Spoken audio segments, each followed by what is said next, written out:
Athlete Builder Podcast. I'm your host, Jim Beebe. We have Tom Sroka. Make sure I said that correctly. Nailed it.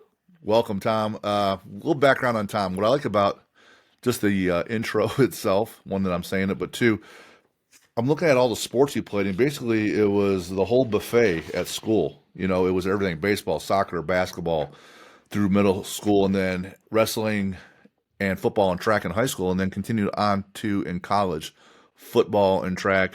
Um, Overall, well-rounded athlete, but more so, I would say, a strength athlete, and it's still continuing today, where he's still that hodgepodge of all the different things that you can do. So he's owned his own CrossFit gym, Big Shoulders CrossFit, and we'll get into that here in a second. But he's a weightlifter, studied underneath the legend Glenn Pendlay, formerly with Cal Strength, and that split up. And when he was in the Carolinas, he followed him down there. He's done strongman, Highland Games. He's currently getting ready for this upcoming season with Grid League.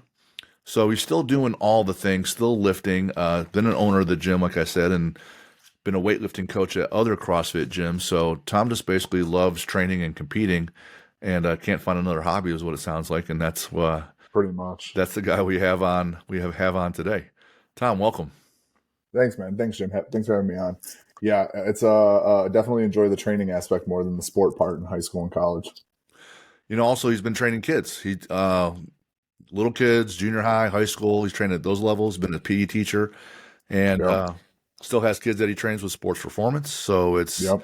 constantly getting people better, including himself. And it seems like, I don't want to put too many words in his mouth, but similar to what the whole premise of the show is that he and I are trying to make an impact, Yeah. and 100%. that's kind of sums it up. So, Tom, where are you at? Currently, I am in Wendell, North Carolina. It's about 30 minutes outside of Raleigh. Gotcha. And you're an Illinois native, right? Yes, sir. Born and raised on the south side of Chicago. So then that means a Sox fan, right? Absolutely. I don't root for the Cubs. No Cubs. Gotcha. Come on now. And went to college there and taught there and owned Yep. a gym up there.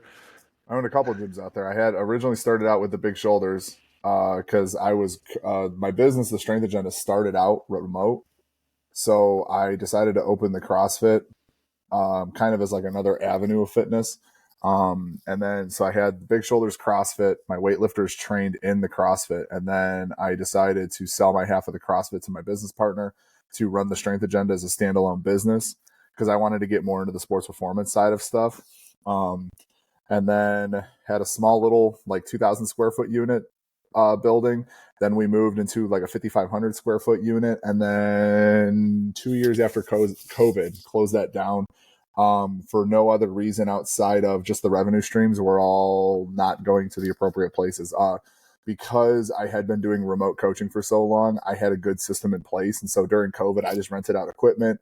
Everybody took equipment home and was training in their garages. And then when it was time to come back into the gym, we could start going into buildings and stuff like that again. The athletes just stayed in their garages. Like they returned the equipment, obviously, but they stayed in there. And so I was at the point where I had, I want to say like 80% of my athlete base was still training remotely, but like 80% of like my monthly revenue was going to overhead for a gym space. So like the math just wasn't adding up anymore. So I decided to let the gym space go. It also afforded me the ability to be able to travel more for competitions and stuff like that with my athletes. Like I was pretty, well, you know, this as a gym owner, like you can't travel a ton for competitions and stuff like this. So it allowed me to kind of be able to travel more, have more like one-on-one time with my entire crop of athletes versus like some athletes getting to see me a lot more than others and things like that. So it's still a little bit of a work in terms of getting a good balance going, but it's been a lot more. There's been a lot more avenues to grow as a result of that. So, and you still have the Strength Agenda online. That's your main platform for reaching out to folks, making an impact, and helping them get better. Yeah. Majority of our athletes are Olympic weightlifters. Youngest athlete I have right now is a junior in high school. And then oldest athletes I have are pushing like that 50, 60 year barrier. And then we're now starting to get into other avenues of like powerlifting, strongman, Highland Games. Those are like my four main things. And then I have what's considered like my general strength and conditioning, where those are like some of our high school kids that are training, using the lifting as a supplement to their sports and things like that, that I've either worked with in the past or when I do travel to Chicago, we'll get together and I kind of just make sure that they're moving well and they're doing things the way I want them done, and then that way we can communicate better, via the remote video review and stuff. Gotcha. My training partner Brian Weiss, he was going to be excited when he heard that it's was a Big Shoulders CrossFit or CrossFit Big Shoulders. Yeah, He's gonna like, oh man, because all Brian loves his favorite lift is anything overhead press. yeah. Eh, It's funny because like when we came up with the name for it, my business partner Brandon Ziegler and I, everybody just assumed that it was a vanity thing, and like I named the gym after myself, and that wasn't the case. It was just like so the gym's located in Elmhurst, Illinois. It's still there. And it was kind of cool because anybody that's like been in Chicago and stuff like that, you can see the skyline pretty much from miles out. And mhm. where the gym was located, you had a clear shot of the skyline as long as there were no clouds in the sky and stuff like that. Like on a clear day, you could see the skyline, which I always thought was a cool aspect. And a lot of people don't know there's a poem by Carl Sandburg where he calls Chicago the city of big shoulders. So I just thought that was a cool, Sure. because there's that whole like homage of, we stand on the shoulders of those who came before us kind of a thing. So me being all poetic about it, and just the fact that the gym was in the shadows of the city of big shoulders. I was like, Big Shoulders CrossFit, that's it. Nice. And so that was how we came up with the name of it, and Brendan agreed with it. And like I said, that gym opened up in 2016, so they're coming up on their 10-year anniversary here in a little bit, which is pretty awesome. That's huge. That's huge. I had my 10-year last year, and Yeah, the days are long, but the years are short, is what I say, and it goes by yeah. super I super quick. you guys hosted a level 2 a while back, didn't you? We also level. We've hosted things other than CrossFit certifications that weren't Okay, specialties. We had strongman certifications, powerlifting through CrossFit. okay. Because there was a level 2 out in your area that when I owned Big Yep, Shoulders, I almost came out to. But then obviously once I sold it, I didn't need the level 2 anymore. for sure, for sure. Uh, did I see on your Instagram that you had just won, or is that a throwback to a prior year where you just won in Chicago? So I haven't won a Chicago Highland Games yet. I just like that was the caber toss, which happens to be just my favorite event in all the Highland Games. Right. I won it. I won it the last 2 years. This year I did not. This year was a fun competition though. We had a lot of good throwers. Chicago's a unique format where they have men and women competing in the pro division, but they're competing against each other. Okay. So it's just straight up points down the board. Like so we had 12 athletes competing, so it was a big group, 6 men, 6 women. And it was kind of all over the place in terms of like Chicago's one of those games where I love it because it's obviously my hometown games, but you cannot make a mistake. And if you do, like it really screws you for the rest of the day. And I made 2. So it's just one of those situations. Like by the time the caber video that I posted this morning, by the time I got to caber, I was just trying to have some fun because there was no way of getting on the podium after the 2 mistakes that I made. And so I was just trying to have fun and just continue to entertain the crowd because a lot of people don't understand, especially in the pro division for the Highland Games. Like that's the main goal Mm-hmm. is to entertain the crowd. Like, yes, you could be the greatest thrower. Yes, you could be a world champion, but like most of the people that attend these events don't understand or they don't know the difference between you and the world champion if you're standing next to each other. All they're going to know is like this guy interacted with me, this guy put on a show, I found he was entertaining, and so on and so forth. And if they are coming back to the festival, that means the festival's getting that revenue that they can then put towards the athletics and take care of you guys the next year. Yeah, that's all. It's all ties in. Same thing is true in the strongman world. In its origins, it really was brought along with a lot of different circus acts, and they would bring in on the strongman guy to do Yeah. these feats of strength, and they kind of grew from there. But the idea is to provide entertainment, just like any other athlete. People go Yeah. to watch that as well. I'm actually reading right now. I can't remember the name of the author, but it's called The Strongest Men on Earth. And it's essentially like a chronological history of the old time strongman and stuff like that. Right now, it's talking about like the Royal Albert Hall before it became what it was now, with like all the vaudeville acts and everything along those lines, going through Samson and Sear. Apollon and all those guys. Yeah, Sear, all those guys, and how they came to be, where they came from, how they were making money and stuff like this. It's actually a cool little book that I'm about halfway through now. So you're just a nerd of the sport as well. Yeah, definitely. Yeah, I would definitely bill myself a strength nerd. I like, and that's probably one of the things that I would say annoys a lot of my athletes or annoys a lot of people when they talk to me about stuff is I want them to understand where their sport came from. Weightlifting is a big one for me because, for all intents and purposes, the sport of weightlifting changed after the 2016 Olympic Games. And what we see now in the sport of weightlifting is nowhere near what it used to be in the previous quads and stuff like that. So I just want them to understand what some of our top athletes had to go through before they got into the sport so that they can understand how they were able to get the things that they have and the kind of struggles that like PEDs is a big conversation. Mm-hmm. Like weightlifting they're never going to be gone in weightlifting. I don't care what anybody currently involved in the top of the IWF says. They're still there. People are still doing them, but the sport is about as clean as it's ever been. And that's, that's easy to see with how much better the Americans are placing, because nothing has changed in the US in terms of our training philosophies, our methods of practice, and our drug testing.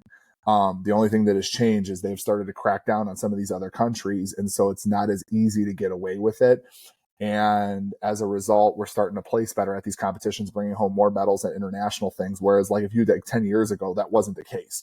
Athletes like Donnie Schenkel, somebody I got to train with, puts up comparable numbers to Wes Kitts. Wes is a little bit of a better clean and jerker and snatcher overall, but like Wes's best snatch, I believe right now is like 176 or something along those lines. Donnie has snatched over 170. I watched Donnie clean 220. I believe Wes's best clean and jerk right now is 222. So like their numbers weren't that far off, but Donnie never lifted it in an A session. Never won Pan Ams. I think he medaled at Pan Ams a couple times and stuff like that. Whereas Wes has won Pan Ams. He's, been top 5 in the world and stuff like that. And it's just one of those situations where it's a matter of like the drug testing. So I like to remind my athletes in particular when they start talking smack about older athletes or, past Olympians or something like that. It's just like the athletes and the way the athletes train has not changed. The sport and how it's governed is what's changed, and how they regulate people following the rules. There also used to be a third lift, though. That was back in like the 50s. Like they haven't done that strict. Oh, well, that was the other problem too, though, or not a problem per se. That was probably the only, in the U.S. in particular, that was probably when training shifted, because back then you had the Norb Szymanskis, you had the John Davises and the Paul Andersons and stuff like that, because the strict press was an event, and it wasn't like you took it out of the rack. You had to clean it first Right. and then press it. Right. They essentially just eliminated it because it was getting hard to tell whether people were using knee bend or not. Right. And I still like, that's probably one of my biggest pet peeves in strongman is when people will post a strict press PR and I'm like, that's not a strict press. Like you use momentum, like it's like, especially when they start like at like their nose, bring it down to the shoulders and then I'm like, that's a drive. Like that's Right. not a strict press. Like strict press starts on the shoulders, just press it up, Right. lean back. I 100% have no issue with. But then when they like will like bend their knees or like do the extra momentum, bringing it down, I'm like, that's not a strict press. Yeah, That's a whole other argument for a whole other day. I'm totally guilty of it. I would take it off my shoulders and have it right around the chin and kind of come down just a little bit. Yeah. Right. And I'm like, I mean, fuck. It's human nature. Yeah. Like, yeah. I'm not going to sit here and be like, say that I have a perfect strict press, because I've done it too. Right. It's just human nature. You want to lift as much weight as possible in those things. But what drives me nuts is when it's like a blatant, like not even close. Sure. And they're like strict press PR. It's like, no, it wasn't. I walk by and I'm coaching some folks and I'm seeing them doing it. I'm like, yeah, that's more of an incline bench without the bench. Yeah, right. I get that, and I've done it with a log because it's my face. Oh, yeah. Face is in the way. So, but no, that's not going to really be what we're all about here. I wrote down 3-time All-American shot putter. So in the Highland Games, are your favorite events the Braemar and the stone puts, or is it something else? When I first got into the Highland Games, yes. But then, so like I kind of, like you said, I bounced around with stuff. So I started doing the Highland Games right out of college. Actually did it while I was still in college. I played 1 year of football, got hurt, was rehabbing an injury in the fall. And the guy who was the athletic trainer at our college was big in the Highland Games. He's big into powerlifting, big into strongman. He was like, "Hey, what are you doing this weekend?" I'm like, "Nothing." He took me to a Highland Games. He's like, "You're going to throw this weekend." I was like, "Oh, okay, cool." Obviously, the two events I did the best in were the two stone puts. Mm-hmm. So when I first got into the Highland Games, the stones were my bread and butter. Then, about I'd say 3 years in, I got recruited to do Olympic weightlifting by Glenn, and that 4 year break, like I'm not going to say I forgot how to throw a shot, but it hasn't been. I haven't been where I was because like that was one of like the biggest issues I had when I started working with Glenn in particular was my whole left side, left arm, left leg were way weaker than my right arm and my right leg. And so like it took so much time to balance that out and kind of work on that and get that left side to catch up to the right side that when I went back to the Highland Games, it wasn't an advantage anymore. Like I still throw far, don't get me wrong. Sure. I'm just not like I was very comparable to like my collegiate numbers, and I'm not even close right now. Yeah, I imagine you throw far when you're in the pro level. Yeah, I mean, I throw far enough. But like right now, like my favorite event has always been caber. It was one of those events where the first games I did, I couldn't even pick the thing up. And I've told this story a million times, but like the guy who was eventually became our throws coach at Aurora University where I threw, and Terry, the guy that got me involved, Terry Smith, he's the guy that got me involved in the Highland Games. They took me to a park like the week after my first Highland Games, and they're like, "This was embarrassing. Like you're not going to embarrass us like this again. Like we're not leaving here until you figure this event out." And we literally in this like retention pond in Naperville on like a Tuesday or a Thursday night, I literally threw for like 4 hours trying because I thought we were going to practice all the events. No, they literally just had a variety of cabers, and they're like, "We don't care which one of these you turn, but like you're not leaving until you turn a caber." And it took me 4 hours to figure it out, and I finally turned a caber at that practice, and I haven't missed the caber since. Like I've turned it at every games I've gone to. I've got a few outliers here and there. Like last year in Phoenix, I ended up getting a no turn on the caber and stuff like that. But the caber is hands down my favorite event.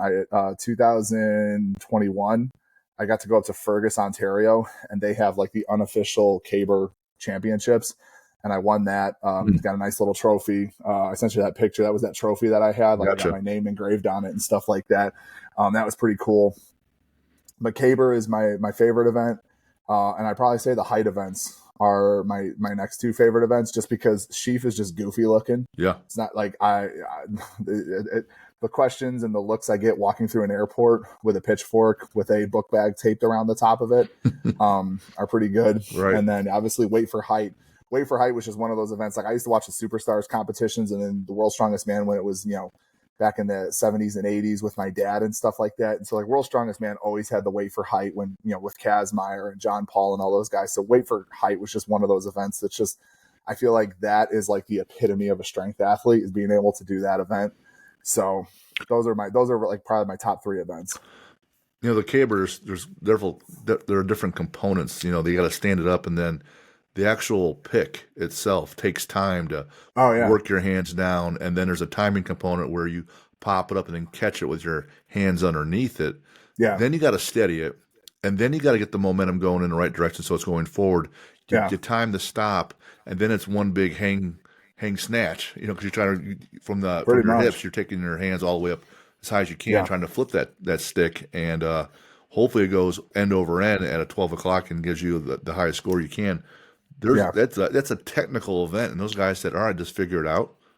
Yeah, it's honestly it's just one of those so situations typical Highland coaching: throw further, throw higher. Yeah, that's pretty it, much. Man. And it's funny. I feel bad because like people who are like bad at the caber toss, they'll try to ask me like, "Hey, like, what do you got? Any tips?"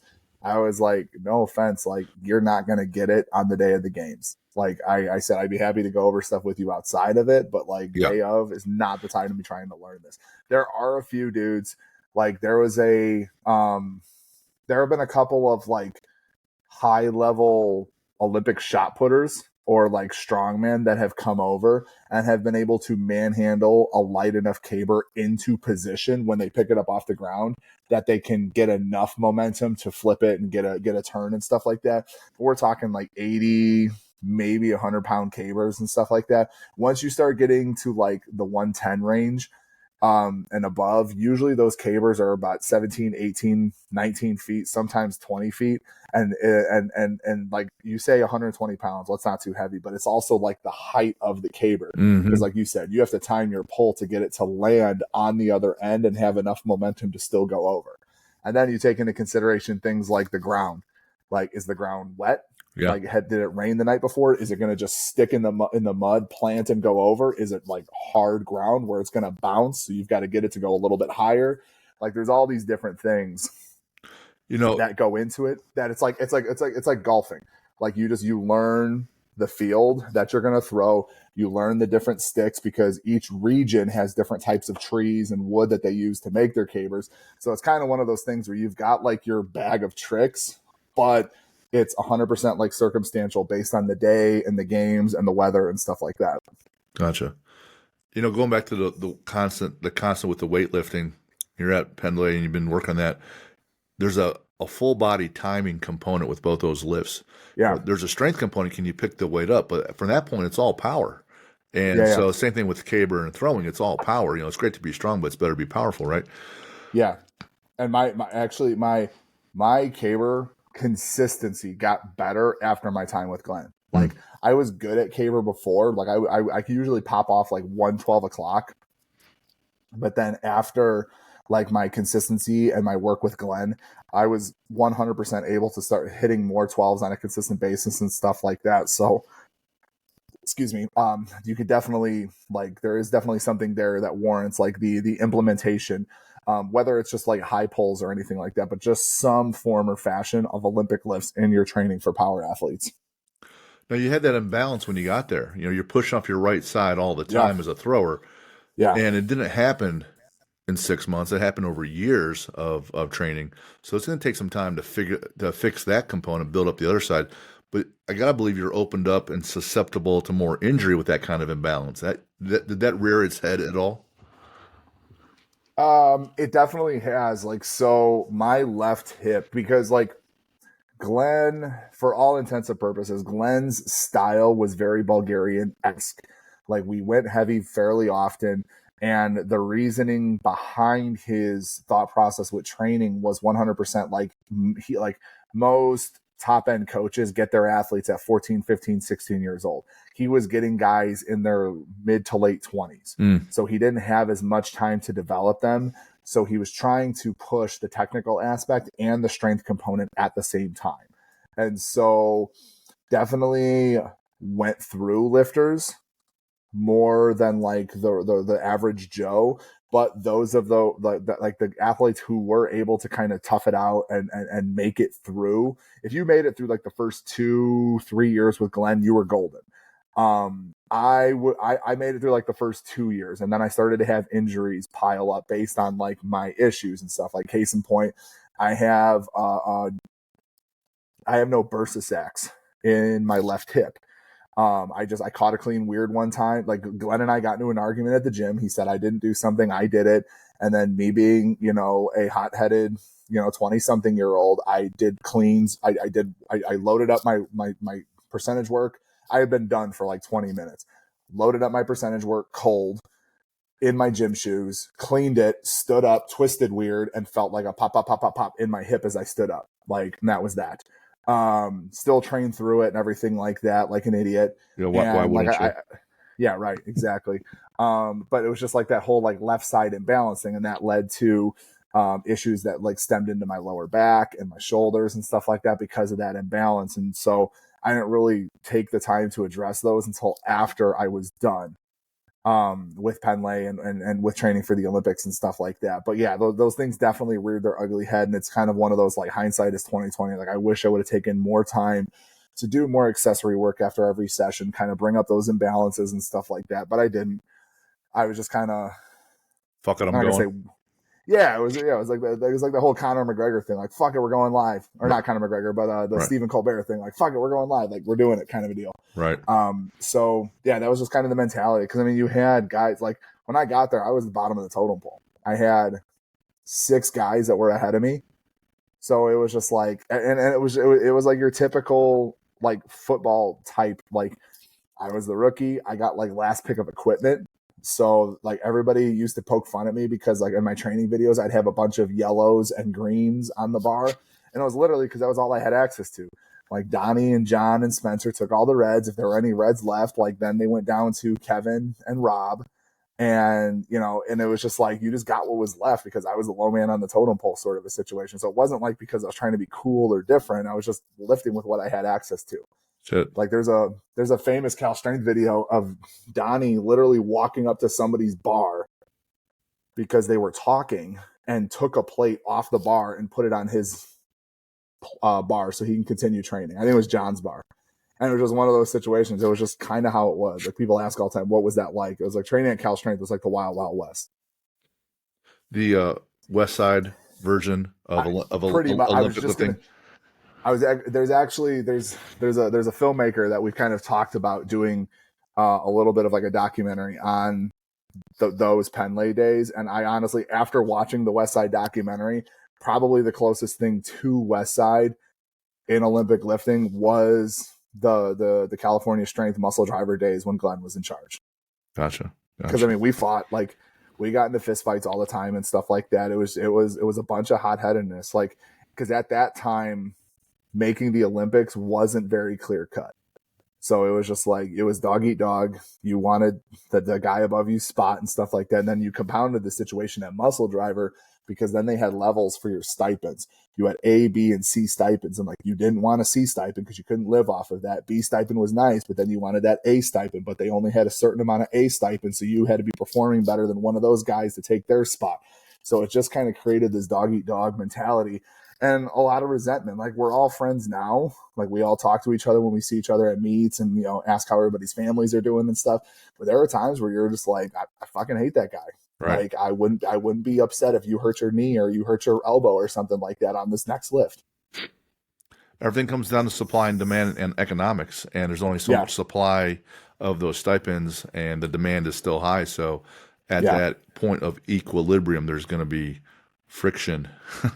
Yeah, and that's one of the things, like especially with my younger athletes, like I try to do a good job to remind them about, because like case in point, I remember I used to run weightlifting meets at the last Strength Agenda location. And I remember in the middle of the meet, like I prided myself on the quality of competitions that I ran for weightlifters in particular. I remember having a meet, I was doing weigh-ins actually for a session, and another session was getting ready to warm up. And I had a kid come back, and he was a kid, he was 18, 19 years old, come back, interrupt me while I was doing weigh-ins. And he's like, do you have any more Alico bars? And I was like, what are you talking about? And he's like, well, there's no more Alico bars to warm up onto, and I only train on Alico bars. Yeah, goodbye. And I just kind of looked at him and I was like, well, there's 5 out there for the warm-up area. There's 1 on the competition platform. I was like, if it's being used, use what you got and figure it out. And the kid ended up not doing well and tried blaming it on the fact that he didn't have an Alico bar to warm up on. And it's just like those kinds of things. Like I had athletes that would start like dibbing bars in the gym.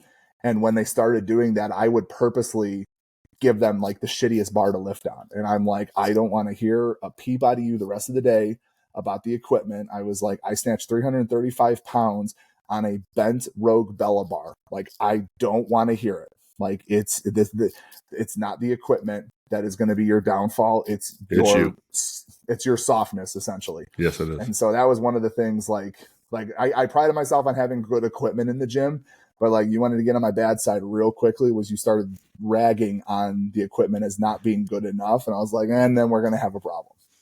Alico bars are so expensive. And you'll see on Louis' poster, it's don't have $100 shoes and a 10-cent squat, right? One of his favorite quotes. Yeah. One of my favorite stories. One of my former athletes, and I wasn't around for the story, but the first time he told it, I died, because it would be something that like you would say, or like my dad or myself, like his dad came with him to his first weightlifting meet before I was coaching him.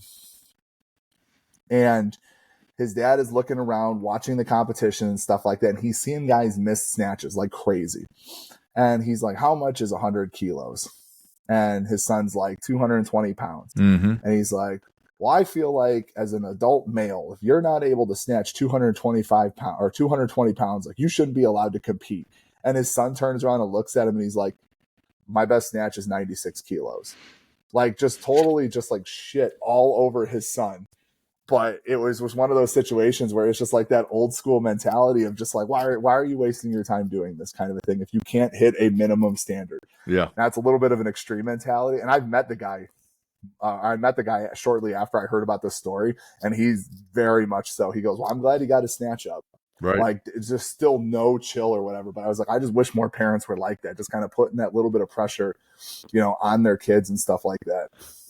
I gotta believe my dad was joking in this instance, but it's late '80s and the Braves are in the National League Championship game again, and Sid Bream is on second base, and Francisco Cabrera comes up as a pinch hitter. He's a left-handed hitter. It's the ninth inning. It's the last game of the series, and they need to score Sid from second base for them to win the game. And he hits this ball, and Sid is a first baseman with bad knees, bad everything. So he's hobbling. He's hobbling around third towards home, and that pinch hitter, hit a great gapper. So Sid slides at the plate and he's called safe, and it's a big, everyone runs the field, blah, blah, blah. And my dad just turns to me and goes, and here you sit. Yeah. like I'm in seventh grade. Okay. I'm not in the major league baseball. And he goes, and here you sit. I'm like, come on, man. Like, oh yeah, whatever. It's my dad was very much the same way. My dad was super tough on me, as a kid and stuff like that. Like, it was just one of those. I remember very clearly winning a high school track meet, an invitational in the shot put, and I think I threw like 49 and change, 49 feet. I was like a sophomore, and I got pulled up to varsity for this invitational through 49 feet. And I remember like my dad couldn't be at the meet; he had to work or something like that. And I remember coming home, telling him, showing him my medal or whatever, and he looked at it. He goes, "What did you throw?" And I told him or whatever, and he goes, you couldn't try just a little bit harder to hit 50.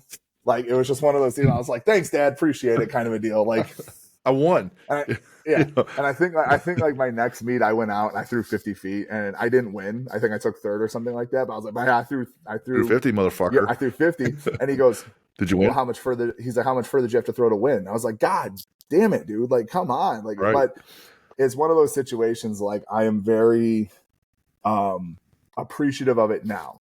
Yeah. Because like, it's like when certain things happen, it's just like that whole mentality of like, act like you've been there before kind of a deal. Like, it's just, to a fault, I am never satisfied with the current status. Like, I want a little bit more. I want to be able to like this past weekend, I didn't throw great in Chicago, but it was an improvement on the games I did in April. Like, I should have been happy and, whatever with it, but I was not. Like, I just kept fuming about all the mistakes I made versus like the positives and stuff like that. So like, but if I didn't have my dad being like that as a kid, I probably wouldn't be that way now with everything that I do, whether it's, my business stuff, personal stuff, just that discipline to just continue to focus on the next task.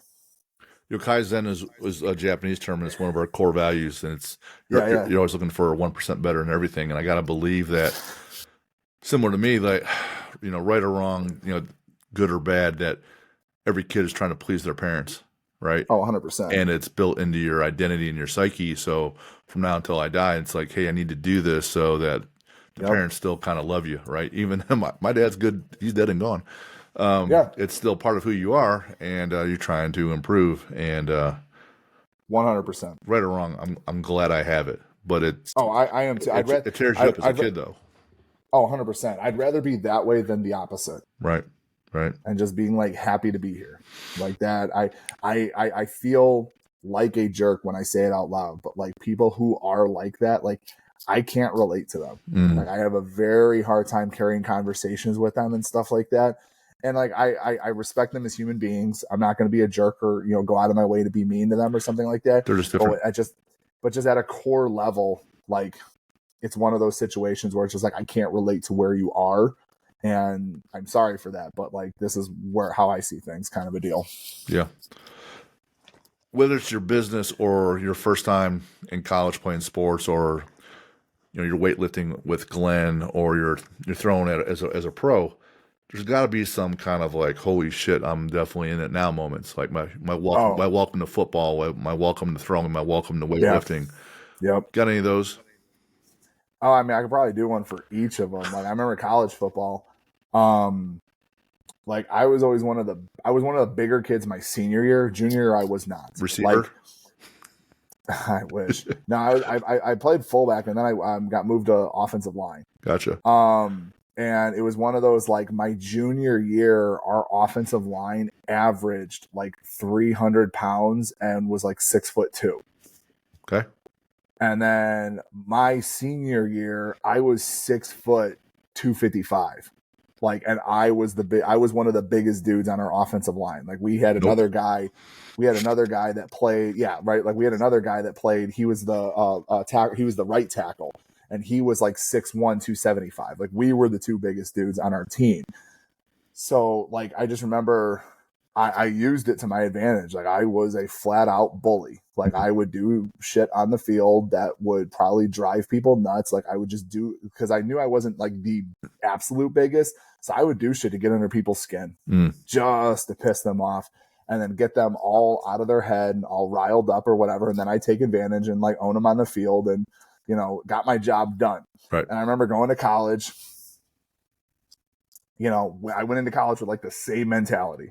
Like, I'm just like, I'm not going to be the biggest dude here.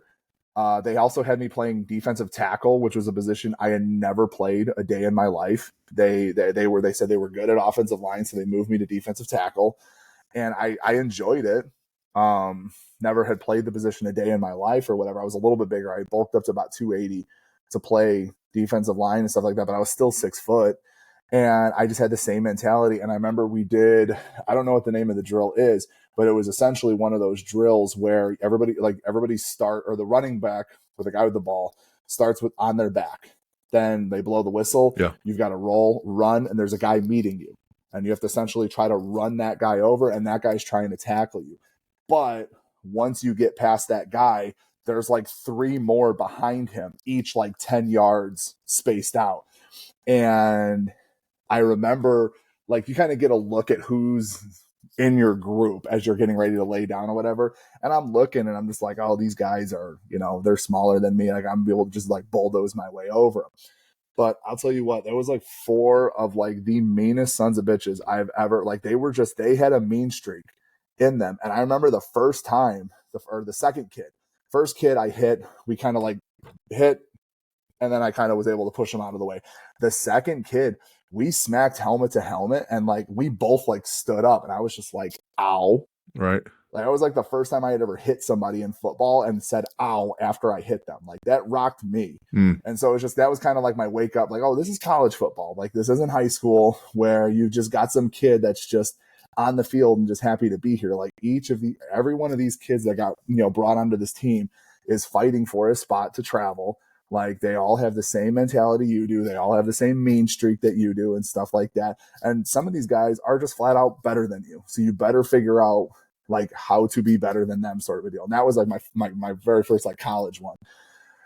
Olympic weightlifting was just literally my first day training at Cal Strength, like training with John North, Donnie Schenkel, Spencer Mormon, for people who know those guys. At the time, they were essentially three of the top lifters in their respective weight classes in the country. And one of my very first like max out Friday sessions, I got thrown to the wolves with them. Like I think we did like a max overhead thing, and I just absolutely got obliterated. Like overhead, like I was a strong overhead presser. Like I push pressed 400 pounds before I jerked it. And jeez. so like I was very confident in my overhead, but then when you go up against somebody like Donnie Schenkel who can jerk 220, it's Kilos. it's kilos, which is about 484, almost 500 pounds, kind of puts things in a little bit of a different perspective for you. So that was kind of my like Oh wake shit. up, like, yeah, like I got some things to do here, Yeah. sort of a situation. I was at Purdue. I started in '93, and you're a Yeah. South Side Chicago guy. I got to wonder if you got a little bit of Mike Allstott playing fullback. You got a little bit of an affinity, or you like Mike Oh, watching Mike Allstott play. I love Mike Allstott. He was when I actually just saw a reel about it the other day. Like one of my favorite times as a football fan was when Tampa Bay had Lorenzo Neal Mm, and Mike Allstott in the backfield, and they called it their Rhino package. I believe it was when Tony Dungy was their coach. It was one of the last years he coached in Tampa Bay, but he called it the Rhino package. And Lorenzo Neal would play fullback, and Mike Allstott would play running back. And you had about 500, 520 pounds of man just coming downhill at you hard. in a goal line situation. I'm like, I don't care.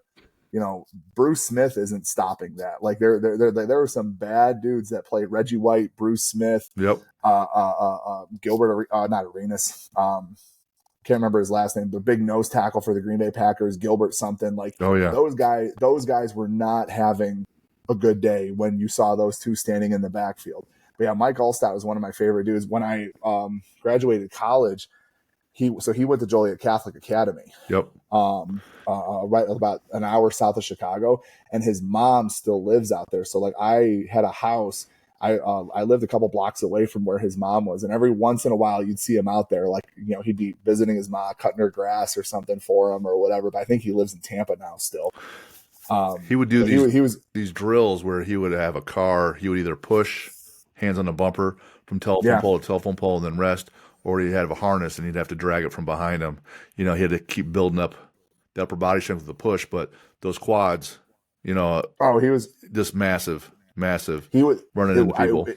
It wasn't him, but there was another guy in the NFL at the time that like accredited his leg strength to pushing cars. Mm, And like at the time I drove like a really shitty Ford Ranger.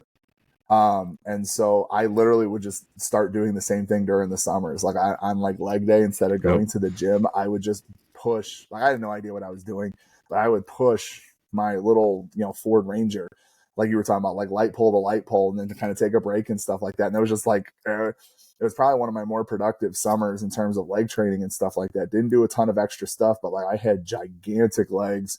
None of my pants fit right and everything like that. And it felt probably about as strong as I ever had. But I don't know if my old ass could keep up with that kind of a workout now. I use sleds all the time with our kids, and Yeah, I love sleds. if I had to pick one implement, it would be that because I can still get upper body and lower body.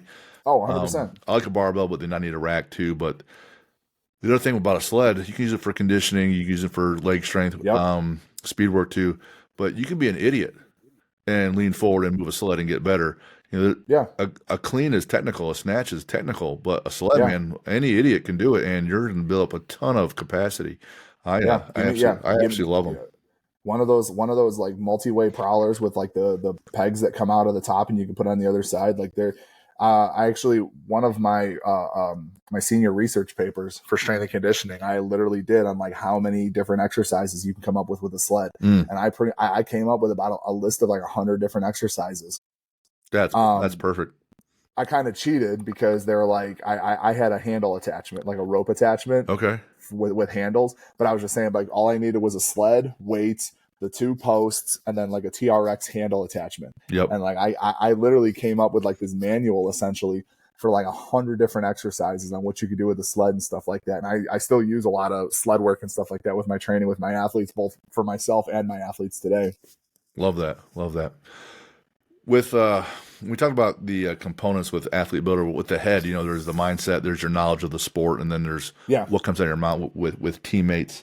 And one of the things you put out there about mindset, you want to be willing to be an Indian instead of a chief, meaning Yeah. you don't want to be the leader. You can sit back and just learn and contribute. Most lessons for me, because I'm not that smart in the beginning, I'm a little bit better now, is that usually it takes some kind of painful lesson, and not Yeah. always, but I'm sure there's some times where you're like, oh man, this is that Indian chief lesson. I should have learned that a while back. Yep. How, Yep. what made you say that phrase or come up with that, or how's that important to you? Excuse me. The big thing was just like you have your levels of competitiveness. So like going from high school to college, that's a big jump. It doesn't matter whether it's Division 3, NAIA, D2, D1. Going from a high school competitive sport to a collegiate competitive sport is a little bit different. High school people are sometimes just there just to say that they're on the team, but college, like everybody wants to be there. Mm-hmm. And then it's the same thing like post collegiate. Like, did I ever play on like any like football, basketball, whatever, professional teams, no. I did do grid when the NPGL was a whole full on thing. I got to train for the Olympics. I've been on a couple of Team USA teams for Moss Wrestling and stuff like that. I've competed at some prestigious events for both strongman and Highland Games, you know, at the highest levels and stuff like that. And even from, you know, the collegiate level to that level, it's a whole other jump of dedication. And so it's just one of those things, especially when I learned this in college. Like I went into college with a cockiness. We'll go with that. And I very quickly, like, I thought I had it all figured out. I like, you know, because when coaches are recruiting you, they're going to blow smoke up your butt. Be like, yeah, you're going to be a star. You're going to be this, you're going to be that. Like, they're going to pretty much say anything they can to get you to go to their school.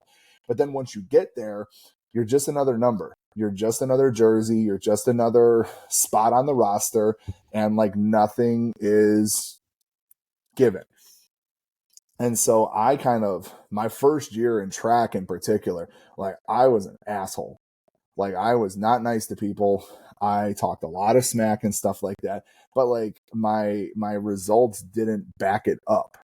So we and like our throws coach didn't really help much at the time too. Like it's not a knock on him, but like the throws coach that we had, he was more into football. He was our defensive line coach at this university. That they asked if he wanted to help out with track. He did. He took a couple of weekend courses to learn about throwing and stuff like that. But he was literally that kind of coach who was like, yeah, just fucking throw it farther. Like I don't know what you're doing, kind of a deal.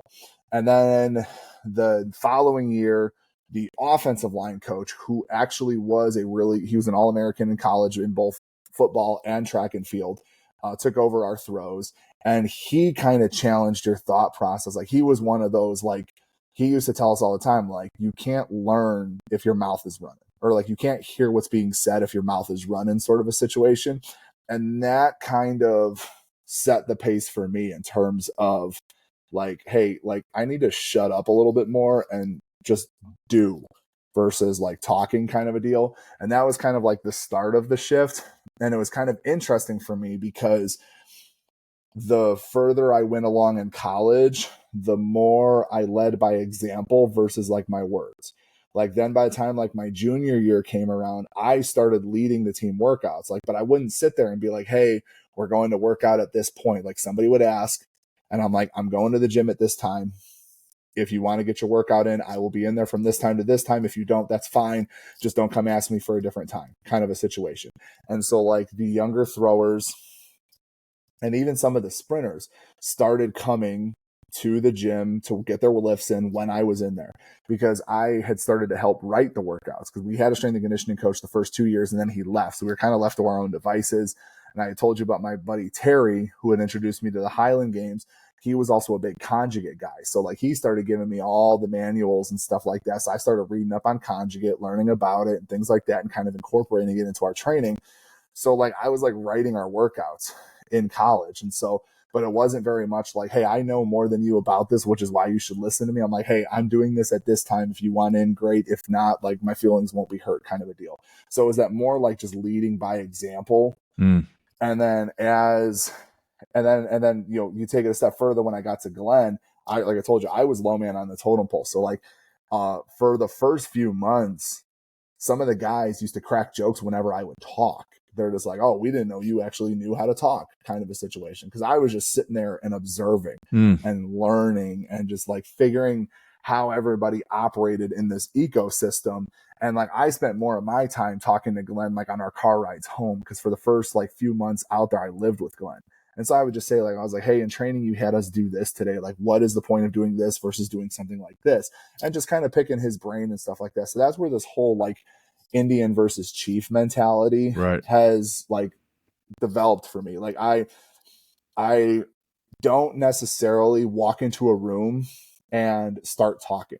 Like I want to hear you talk first. I want to get a feel for how things are operating. I want to get a feel for what the pecking order is before I start trying to either insert myself into the situation or help with the situation. Similar thing I'm going through with the grid team right now.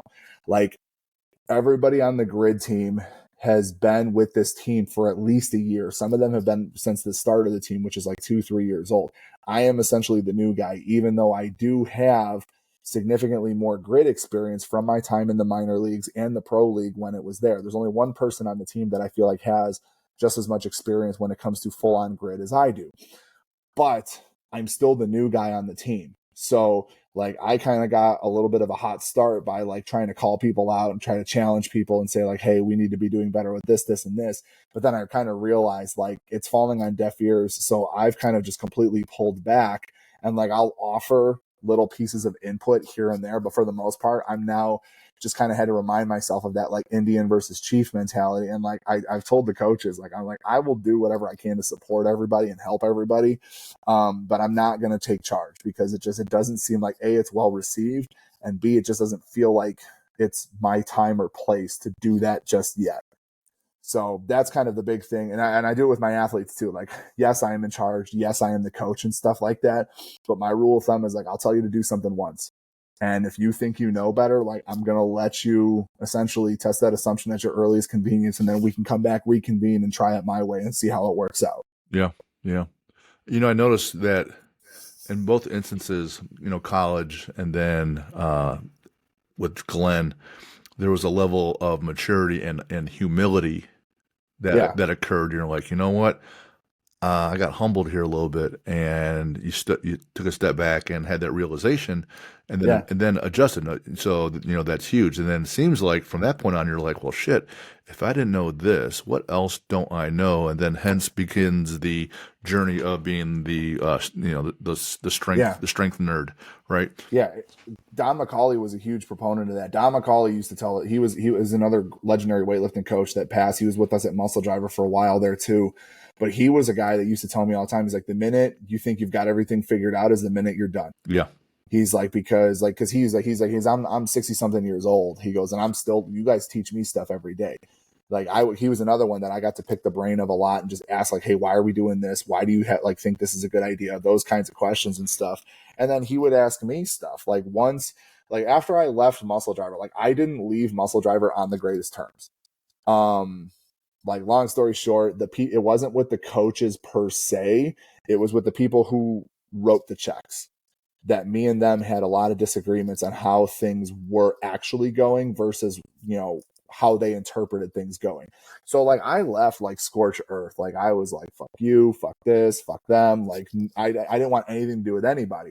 But again, that kind of maturity set in. So like I kind of went out on my own, started coaching more, had ran my own businesses and stuff like that. And like in 2018, I was at a Masters competition, Masters Nationals, coaching my athletes, and Don came over. And we were just talking and whatever, and he was watching my athletes, and he's okay, well now like tell me what you see with this individual, why you have them moving this way. And I would explain to him, and he's like, you know what? He goes, I never thought about approaching it that way, kind of a deal. So it's just like that things coming full circle, and not necessarily me being, quote unquote the master, but me being able to teach him something. Sure. Or just to teach him how to look at something in a different way. But at the end of the day, everything I knew when it came to weightlifting came from either Don or Glenn, and then even Travis Mash, who was there like the last year.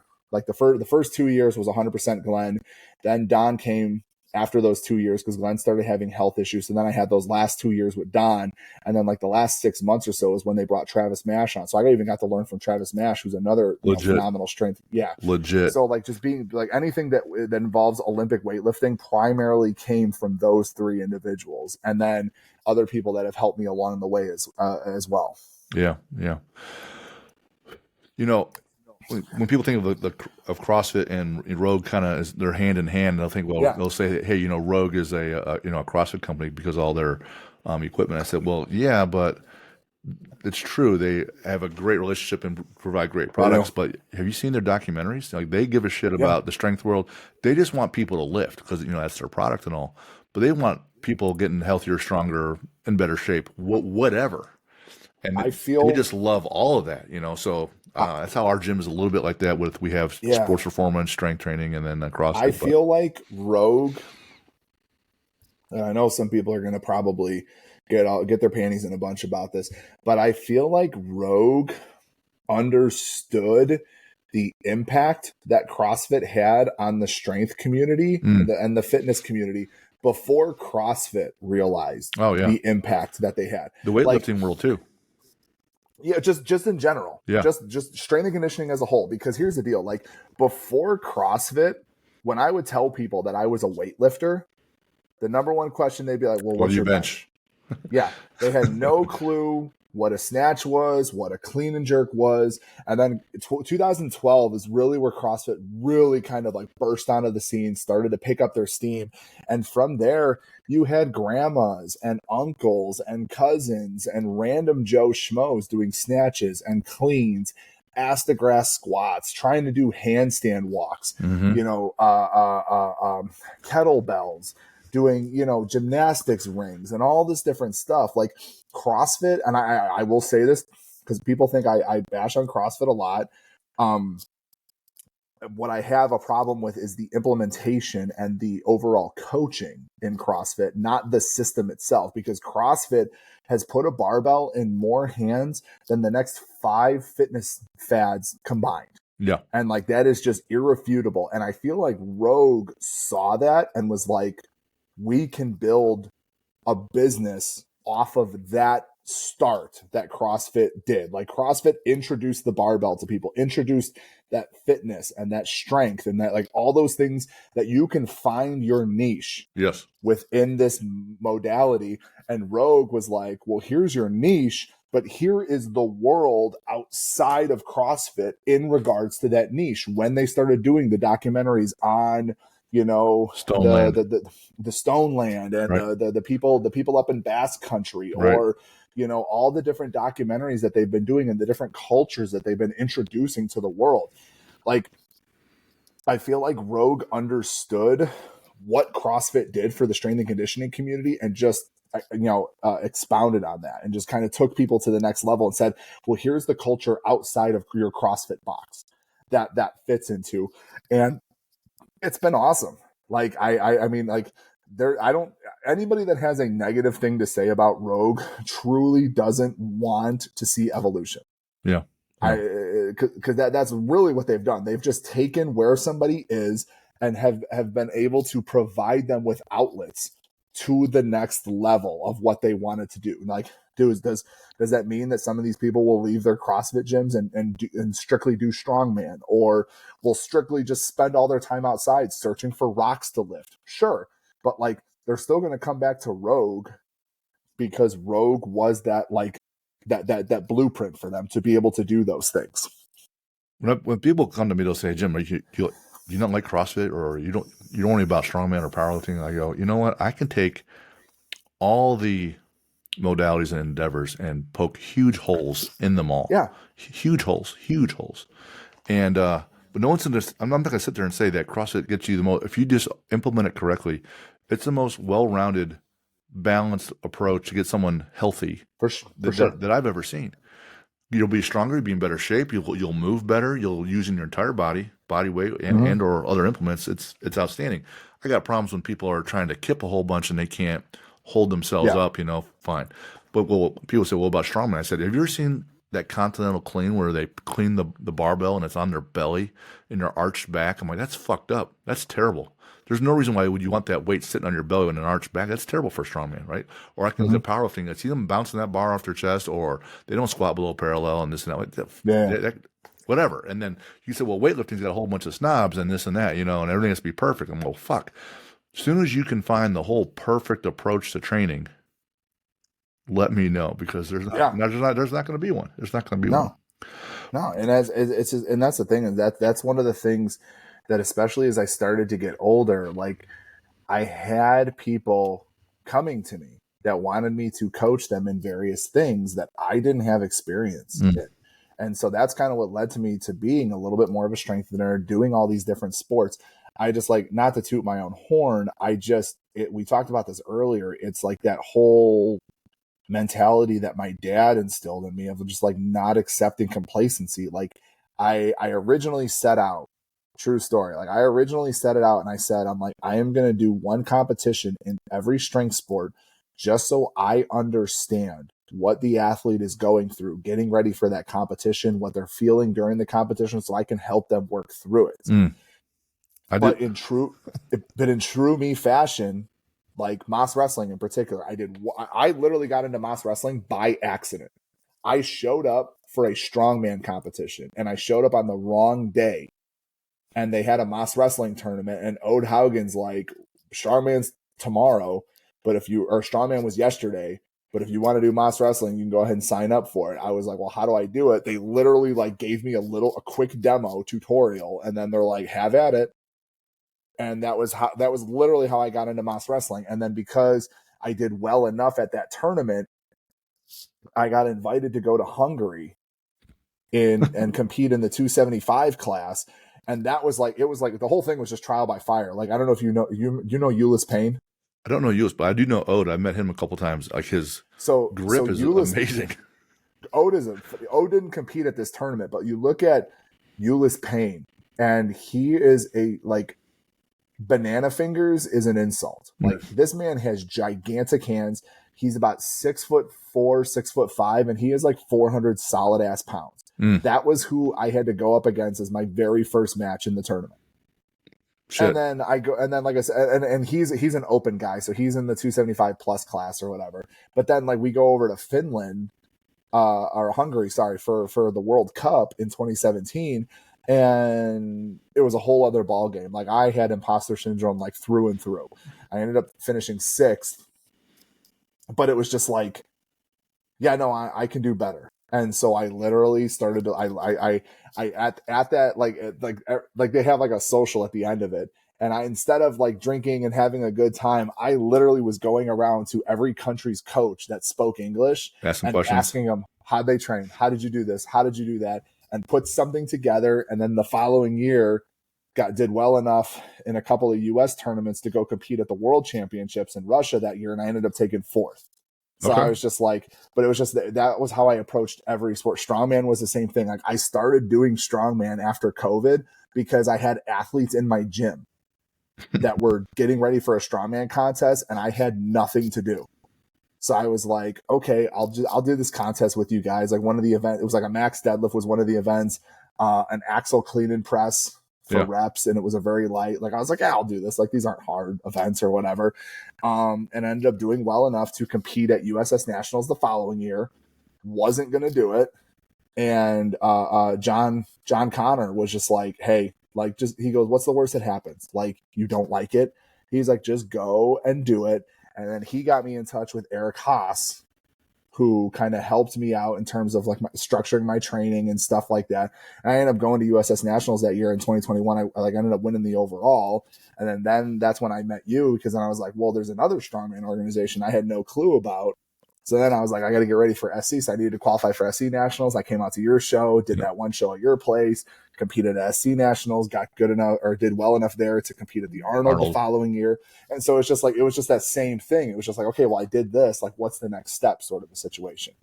But that's how I've like approached every strength sport that I've done. Wasn't intentional by any means. It was just 100% just like my mentality of like, I wasn't complacent enough with that. Yeah. And I wanted to just push the envelope just a little bit more. I see these pictures of Louis Simmons, and it's in old days where he's wearing that white wife beater tank top and jeans. Yeah. And he's done lifting, and he's just talking to everybody. You know, he enjoyed competing and all and doing that, but he's want to talk to everybody all the time and soak in as much stuff. So when I started my own gym, I did the same thing you just said, and then I entered a weightlifting event, and then I started getting weightlifting training from Dan Brown with Lift Lab, and came across strongman and then powerlifting with Shane Sweat, and I was like, well, shit, there's so many things I could do here. And then I go out to Valenti's place, a Blind Dog, Northern Ohio. Mark for Highlander, which is half strongman, half throwing. I'm like, well, shit, this is fun too. And the only problem, like, you know, I'm 6'3", so that helps, right? And I was heavy enough, but I didn't start lifting until I was 40. Like, I just too late to the game. You know, you were lifting in high school, and sometimes, you know, people start lifting in junior high. So just a little late to the game, but I took the same approach. I need to learn this and take this. So, with grid, explain that for those that don't know, because it's not CrossFit and it's not powerlifting or weightlifting. It's different. It's a team sport. So just explain what that is and your role and how that all works together. So, grid, the best way that I have been able to describe it is grid is a team sport that has it's essentially 8 races that the best way to describe it is it's a combination of a relay style race that factors in body weight, gymnastics, and barbell components. Okay. So you have those 3 different types of people on your team. You have your gymnasts, you have your utility players, which are pretty much people that can kind of do a little bit of everything, and then you've got your strength specialists, which are that's where I fall in. I sad to hurt people's feelings. I'm not a gymnast.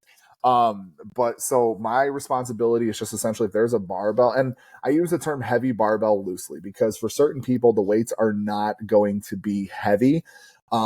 But the thing that really gets people, the thing that got me the very first time I did grid was like how, like I was a strong dude. Like my first ever like grid experience, I had just cleaned 462 pounds off the blocks.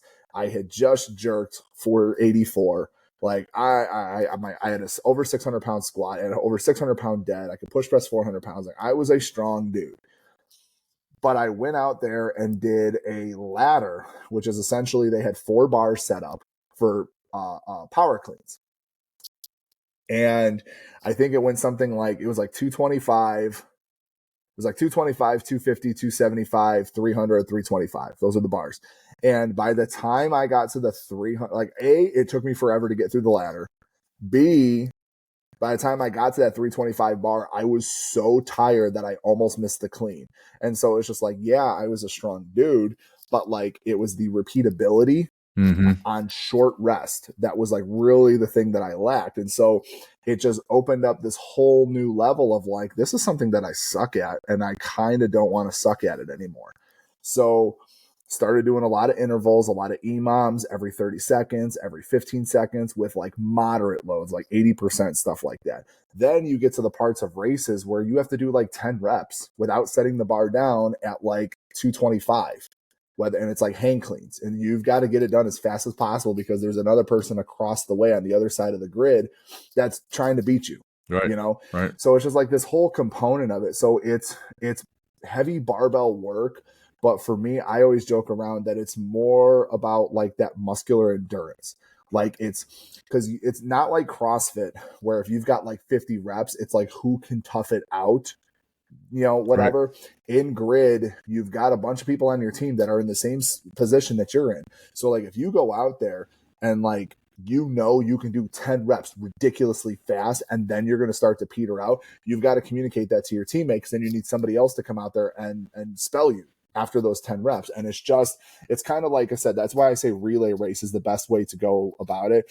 Because if you have a component of like 20 to 30 reps, it's how can you get through those 20 to 30 reps the fastest with the least amount of people? Yeah. One of the things we talk about knowledge with the athlete, and in all these instances so far, that's all you're dropping right here is this knowledge in that, your strength was a lot of heavy singles or heavy doubles, but the weakness was you couldn't cycle or couldn't do, an EMOM. Or like I couldn't do 70% for a set of 5 fast. Right. And you need to have those reps to know those things. And you're always kind of hunt for those weaknesses. And you picked the whole different sport where it was, football. Well, this worked out well at this level, but at college it didn't work well. So you need that knowledge component. And so the person that's kind of just getting by on their talent never has to essentially develop that knowledge muscle in their brain of where they're always having to hunt for those little components. And at the beginning of the show, you said when you try for that next level, only 7% of kids play college sports. Depending on the sport, it's 7. Other sports like wrestling, it's 1. Yeah. And so to get to that next level takes more and more, right? Yeah. And now you're at this grid league. So now not only do you have to know your own weaknesses, you have to know your weaknesses of your teammates and how all that interlocks. Same thing in football. If I'm the middle linebacker and I know that my outside linebackers are out of position, well, we are out of position and we're going to get beat on this play, right? 100%. Same with you guys. So it's that ability. Then how do you communicate that with your teammates makes everything happen or doesn't happen. Now, one thing you pointed out on the questionnaire, but we haven't talked about yet, is mindset wise, you want to be able to control what you can control and not worry about what you can't control. Right. Super easy to say, right?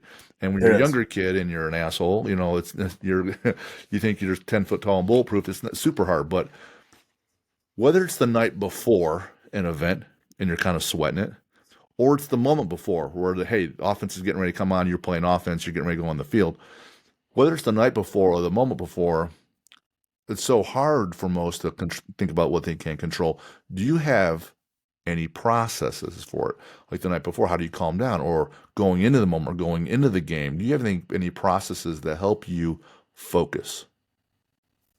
Um, it's kind of a little bit of like a loaded question in the sense of like yes and no. Like at the end, I'm now to the point where like I used to panic during preps and like try to change a bunch of things. Like if things were not going, like I never, until I started coaching athletes, I didn't realize how big of a pain in the ass I was in terms of like wanting to change things in the middle of a prep for a competition. Like I didn't realize how frustrating that was from the coach's Oh perspective. my God.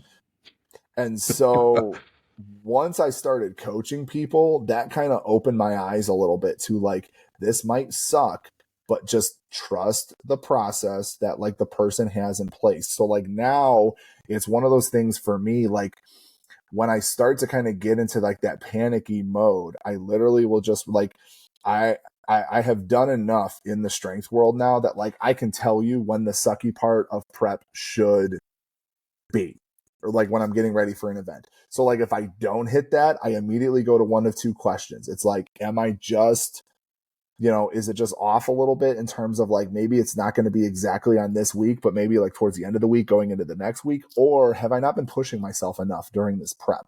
And like for an event like Strongman, it's easy to know where you're at because Strongman has predetermined weights. Mm-hmm. Yep. Like it's like you can either do this weight for however many reps or max that they ask you to do it for, or you cannot. Yeah. So like during a strongman prep, it's really easy to gauge where you're at, as you're getting ready for an event. Grid, same thing. You know the weights. You just have to know, like, you have to be honest with yourself in terms of what you are capable of there. And so, like, in terms of the processes and stuff like that, is I probably about halfway through college, I stopped paying attention to start lists. I still don't pay attention to start lists, even as a coach, athlete, whatever. Like that was probably one of my biggest helpful things was to stop looking at start lists and seeing who was all going to be there at a show, who was all going to be in the competition, who was all going to be at the meet. Because like I can't control who's going to sign up for a thing, who's going to be there, what they did in their training. All I know is what I am capable of.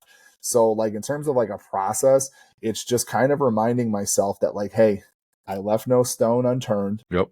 I did everything that was written on that piece of paper, and anything that I didn't do, there was a reason why I didn't do it. Whether it was just was going to hurt myself, or just the was going to dig a deeper hole in terms of my CNS fatigue or anything along those lines. Like if I didn't do something, there was a good reason for it, and I just kind of go and I write these things down at the beginning of a prep.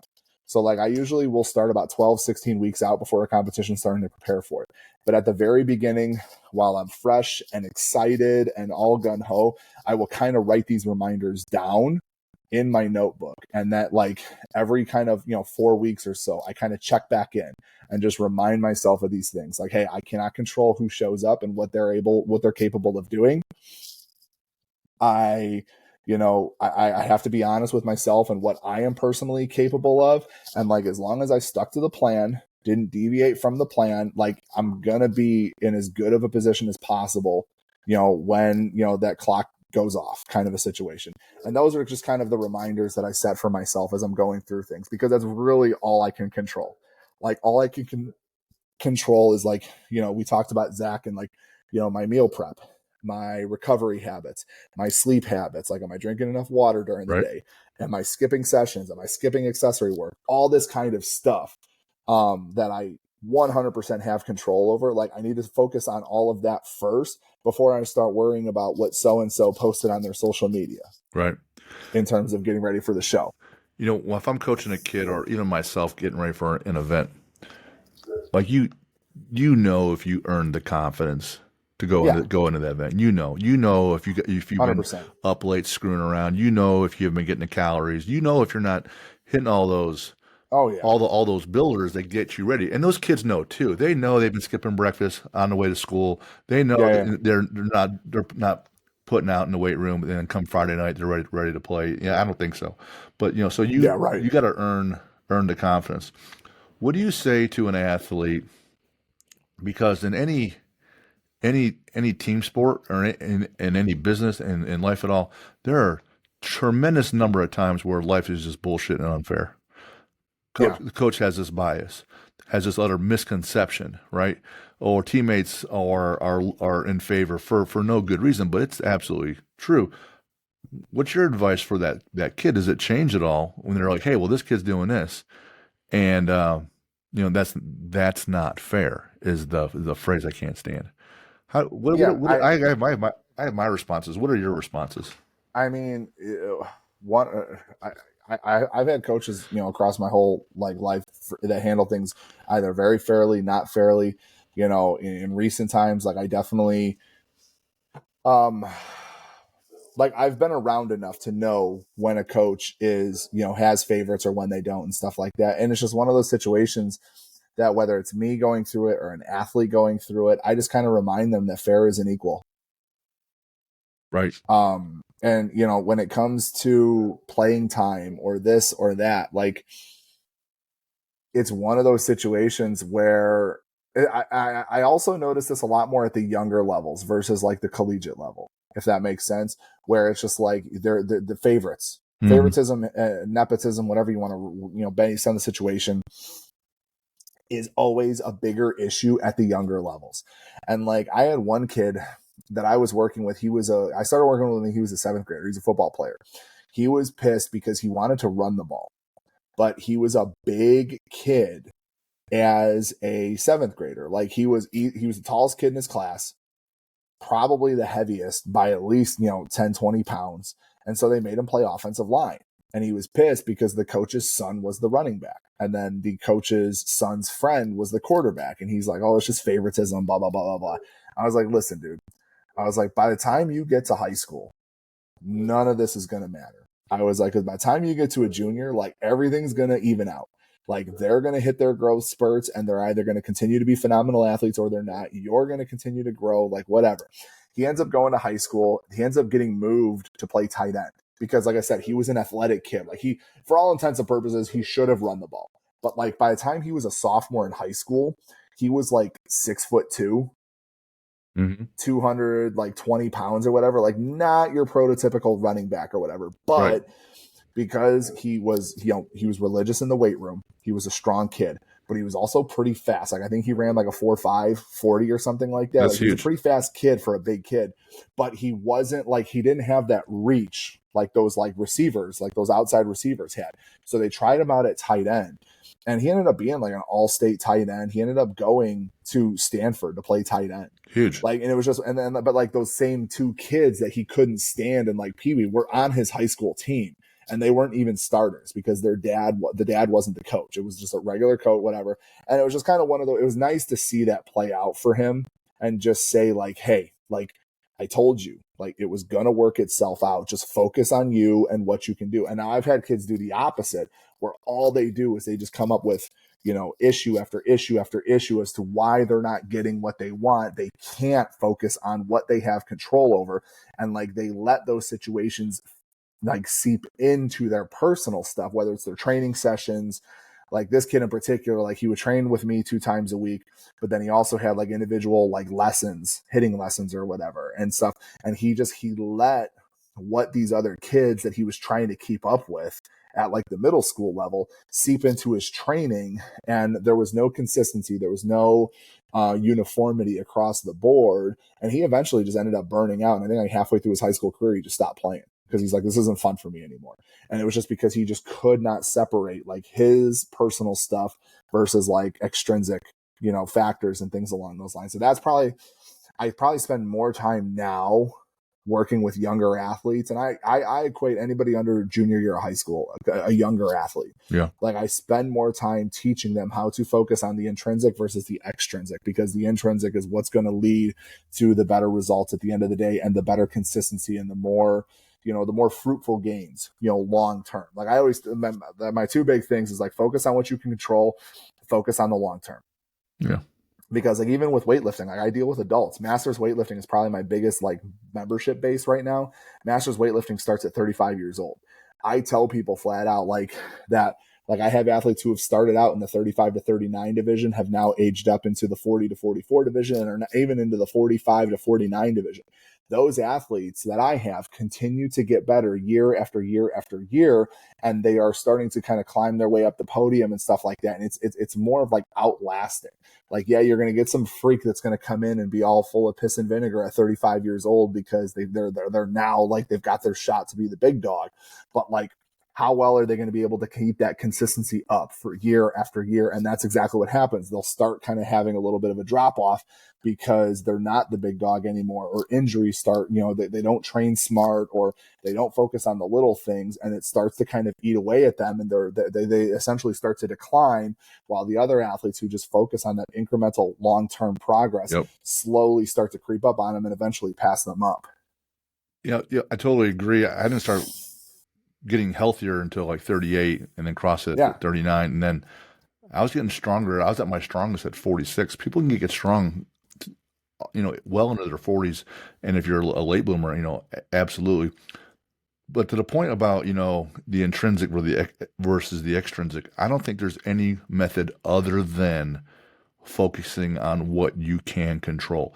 These kids, or even myself or others, will say, well, this event now equals the outcome. I'm like, no, the event occurred. And my next question is always, now what? Not now what, what do you think? Fine. But now what do you do? What do you do? Because there are still high school coaches that are parents that have kids on the team or have favorites. And there's someone that, maybe you're on the basketball team in college and this guy recruited me. And so he's biased against you versus a walk-on who didn't get recruited, and things that are unfair. Well, everybody that graduated in the COVID year, well, you didn't get that extra year of eligibility, but everyone else in college got that 6th year. So they actually don't even need you. So there's a whole bunch of bullshit there you got to deal with. I opened in March of 13 with the gym. In January of 14, there was a huge snowstorm in Indiana. And it's the one time other than COVID where the governor shuts down the state and says, don't go to work. Well, the first of the year is usually when gyms kind of like blow up a little bit. You bring a membership. Mine tanks because you can't go. And I'm too stupid at that point. I don't even know that, hey, I should have things on auto pay using the software. I'm having everybody pay me by check and cash. So instead of me going up in January and February, I go down. So now there's this gap. What's that look like? Well, that's not fair. That's not what happened. The governor did this. The weather was that. Right. Well, when someone comes to get your car repossessed because you're behind on a bill, you figure it the fuck out.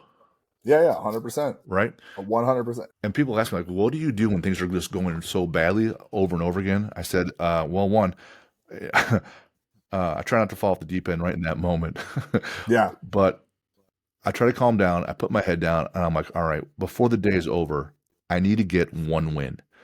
If I make 10 calls and I get another new client, and it usually takes 10 to get one, all right, I'm gonna call 20 and get one or two, right?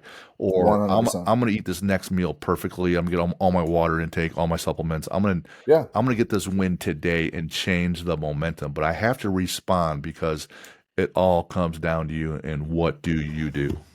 Yeah, I actually posted this yesterday for Father's Day. Like, probably one of like the core memories that I'm ever gonna have from my dad is I played in a travel middle school football team, and I had a game in 6th grade, and I was being held. I was being chop blocked. I was being cut blocked. Like the whole gamut was getting thrown at me because I was a big kid in middle school, like comparatively to everybody else. Like once I got to high school, everybody caught up to me. But in middle school, like I stood out. Like I was 6 foot in like 5th grade. Like I stood out like a sore thumb. So like I would get all like the antics, the nastiness or whatever. Like I would get all the cheap shots and stuff like that. And I would complain to the refs, and they just kept looking at me. They're just like, yeah, I don't know what to tell you, kid, kind of a deal. And so my dad had showed up halfway through the first half. And at halftime, we had a break. Coaches are talking to us. When the coaches were done and we were kind of like off on our own, I was still like hot about it. And my dad's just like, get your butt over here. He's like, what is your deal? So I started explaining to him what was going on because he didn't see all of it. My mom had kind of filled him in, but like, he just wanted to, insert his wisdom and stuff. And I told him, I was like, this is what's happening. Refs ain't doing a thing about it. And I remember like as clear as day, he balled up his fist. My dad had like baseball gloves for hands. And he just put his fist right in my chest. He goes, that's fine. He's like, but what are you going to do about it? And it was just like a light bulb went off in my head. I was like, oh yeah, like I am 100% in control of this situation. Yeah, you're like, not a victim. Go. Yeah, I was like, they're trying to get in my head and it's working. Right. And then like the second half of that game was a completely different thing. Like I was the problem. And whatever. And so it's just one of those things that it's just like, he passed 2 years ago now. And it's just one of those situations where like from that moment all the way even to like present day, like anytime I find myself, for lack of better terms, just being a little bitch about something, whether I'm upset about something or I'm like, this person is pissing me off because they're not doing it the way I want it done, blah, blah, blah, blah, blah, blah, blah. I can literally feel like the fist right in the center of my chest. And I will just tell myself, I'm like, that's fine. But what are you going to do about it? Right. How do you kind of a deal. How do you respond? It was just, and so like, that's kind of like, if there was like one piece of advice, like I do try to give out to kids and stuff like that. Another one very similar to it is like, if you have a setback, stuff like that. I had another coach come up to me. I didn't qualify for an event my sophomore year. I didn't qualify for nationals my sophomore year in college. And I had a coach come up to me and he was a good dude, meant well with it. But he's just like, he put his hand on my shoulder. He goes, I want you to remember this feeling. And it was just kind of one of the situations. He goes, anytime you don't feel like going to the gym, anytime you don't feel like going to practice, anytime you feel like you want to go out to party instead of going to bed when you're supposed to, I want you to remember this feeling that you're feeling right now. And if nothing else gets you to do what you need to do and stay disciplined, like I hope this feeling that you're experiencing right now is what does it. So between those two things, like those are my two things for me personally. Right. That I use to kind of motivate myself. And like, I pat myself on the back of being a lone wolf. Like you've seen me at strongman competitions. Like I don't have a hype crew around me or anything like that. No. I train by myself. And it's just between those two things. Like those are literally the two things in my life that just motivate me. That's huge. That's huge. Further than anything else. Like I literally will internalize any setback and how I felt during that setback. And when I don't feel like doing something, I just have to all I got to do is just tap into that, give myself a little bit of a pep talk, and it's enough to get me to the gym. Yeah. And then on top of that, like when I feel like just people are just being completely unfair, as we talked about earlier, I literally will just like tell myself, it's like, okay, that's cool. They're doing this, but like, what are you going to do about it? That's right. And then between those two things, like that's for me, like for as long as I live, that's all the motivation I'm ever going to need. That's mostly it kind of sums up how I've learned, and it's never a fun lesson. No, getting the fist in your chest isn't a fun lesson. The cut blocks aren't a fun lesson. Being poor is not a fun lesson, but the lessons are learned, and I get all those. The only thing that I would say that's a little different for me is that if I can't find the internal motivation, which is rare, I can always look at my kids' faces and say, I can't be letting that group down, or my wife, right? So there's that additional piece right there where you're like, I'm just not going to puss out because I have my own 3 and my wife has 3, so the 6 of us, and and damn it, we got 4 dogs too. So, between all that, I love going on and on about this stuff, and I got 85 more questions we can get to, but I want to be respectful of everything in your time and all. Yeah, for sure. I appreciate it though. Like this is a good conversation. Like I like these kind of chats.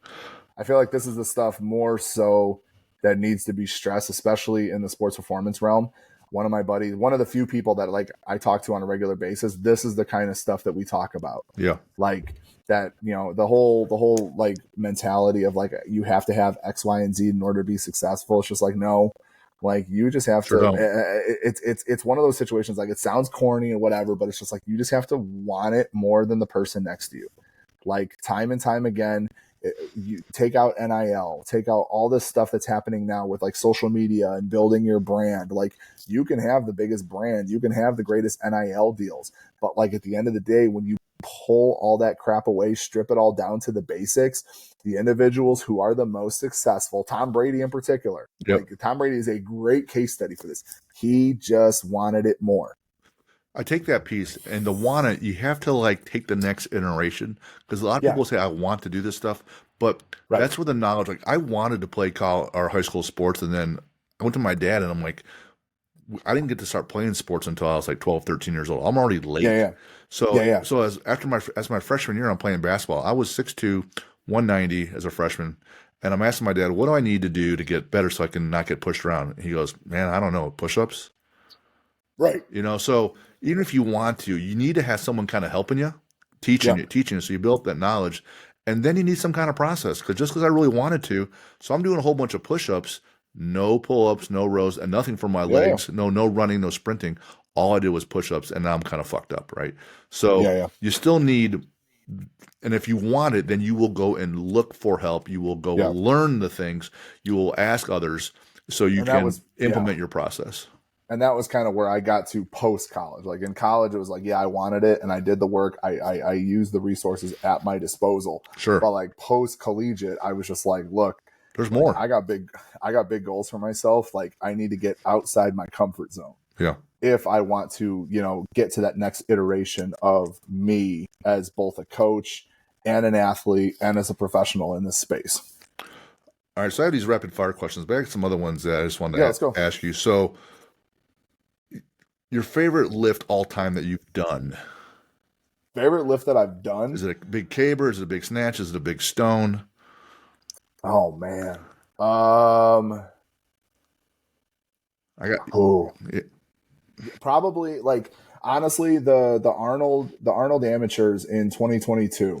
We had a deadlift ladder, and it was a weird ladder because it was like a deadlift bar, power bar, axle. And I think the weights went something like it went like 675, 7 I want to say 735. mm, The jumps were weird.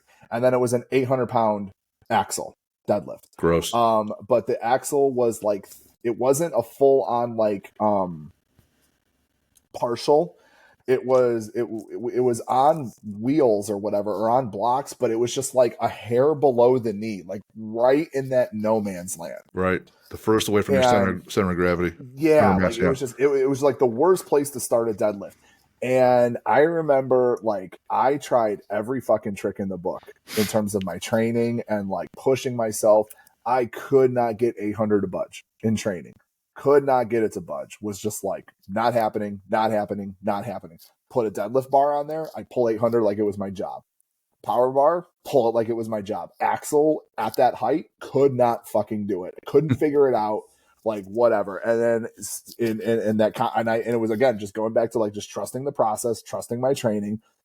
Went to the competition. I ended up smashing it for 2 reps. Wow. So like I just tell people flat out when people ask like what my best deadlift is, I'm like I've pulled 840 for a triple sumo. I said, but I'm really proud of this 800-pound double that I did on an axle. Like Love that. that was probably one of my like favorite lifts that I did because like I couldn't get that thing to budge in prep, and at the competition I was able to get it for 2 reps. Beautiful. Love that in the moment.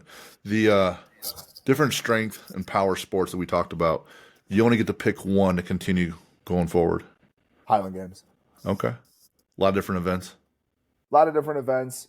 The camaraderie is unmatched. It's like fun. I like It's just fun. like yeah, it's just fun for me. Like it really is. Like as long as I'm still getting invites and I'm still having a good time at the end of the day, like I'm gonna keep doing it as long as I can.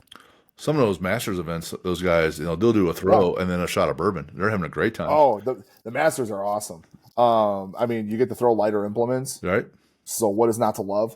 But yeah, like now some games, because you've got a lot of guys that are, listen, Master starts at 40, and then they do Pro Masters, which starts at like 45.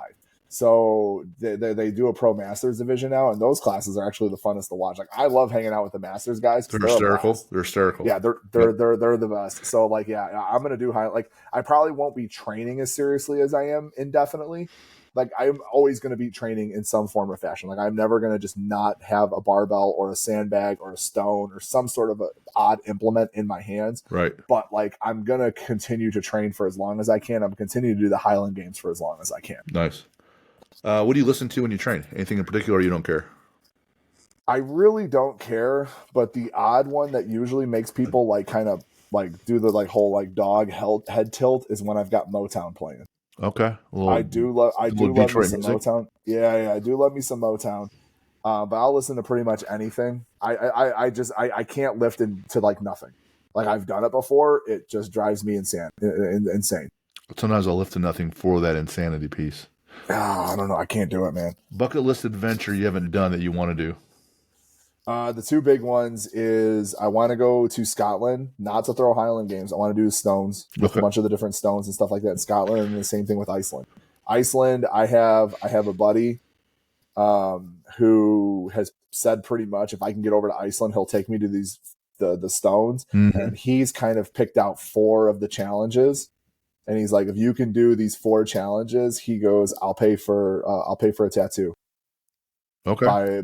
He's a buddy of his that does tattoos and stuff like that, and we've joked around. I've joked around, but now I'm serious. Like it'll happen. Like if I go to Iceland, I lift these 4 stones that he has picked out. It's the Fisherman's Stone, the Full Styrker, the Husafell with the lap around. That's around the pen. Yeah, it's around the pen. Yep. If I can do the Husafell, and then there's the Tombstone, which is 600 pounds, where you just have to wrap your arms on it and break earth, Right. or get wind underneath it. And then the Farmer's Stone, where it's the one where you have to pick up. I want to say it's it's another like 400-pound stone, 220-kilo stone. You have to pick it up and do a lap around this little monument. It's nowhere near as big as the Husafell, but the whole purpose behind that one is I think you have to do 50 revolutions or 100 revolutions or something like that, and the farmer's soul gets released. He made a deal with the devil. I've seen that actually. Yeah, I've seen that. So those are the 4. Gotcha. If I do those, he said he'll hook me up with a tattoo. And we talked about it, and I'm going to get John Paul's famous quote, like "There's no reason to be alive if you can't do deadlifts." And I'm going to get it on. I want to get it on the front of my leg. I have. Well, I decided I have them, and I have them now. But for Indiana, the Hoosier State, I had the 5 Hoosier manhood stones. Yeah, you kept trying to get me to do the one after I like did your Atlas Stone death cycle. You were like, "Hey, if you want a shot of this, you can do this manhood stones." I'm like, "Jim, That's true. Not now." I will definitely come out there at some other point and lift those, but not right after a strongman competition. Gotcha. Favorite sports movie? Sports movie, Remember the Titans. Favorite sport to watch? Sports to watch, rugby. Rugby or hockey. Okay. I think NHL playoff hockey is the most exciting TV there is, but man, once you understand what's going on, rugby is so captivating. Yeah, the World Cup, the sevens? 6s? There's the World Cup. There's the 2 different the sevens is the faster one. Oh, yeah. That the US is actually pretty good at. We're terrible at 15s. Traditional rugby. Yeah. The All Blacks and what they're all about.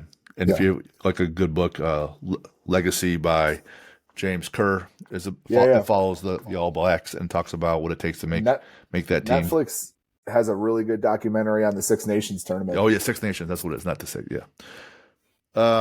Favorite athlete to watch? Currently, again,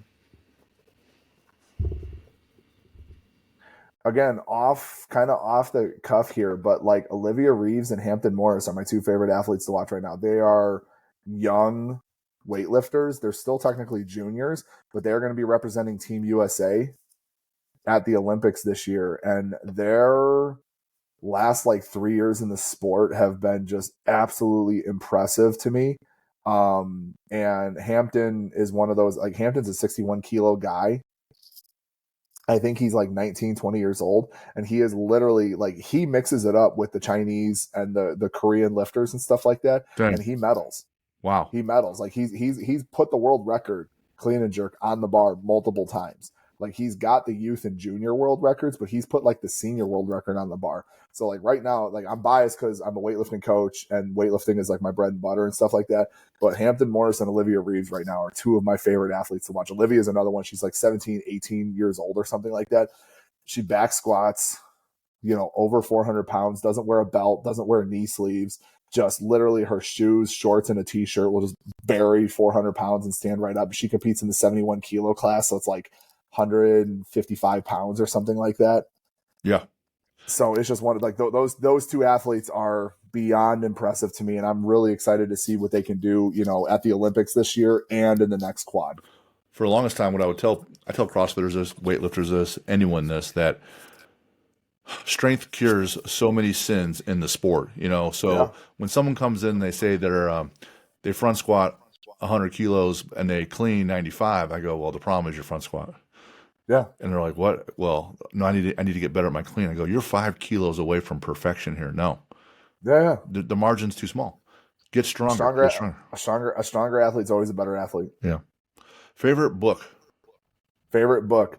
I don't remember what I wrote on the thing, but most recently, or not most recently, I was just talking to somebody about it. The Untold History of the United States of America. Who It wrote was that? I can't remember who wrote it. It was, so I took AP history. I originally wanted to be an archiver, like Indiana Jones style. That was originally what I wanted to do with my life. And just didn't work out in college. The guy that ran our history program left, and I didn't like the guy that took his spot. So I switched over to physical education and exercise science. But, in high school, I took AP US history and AP world history, and then AP economics.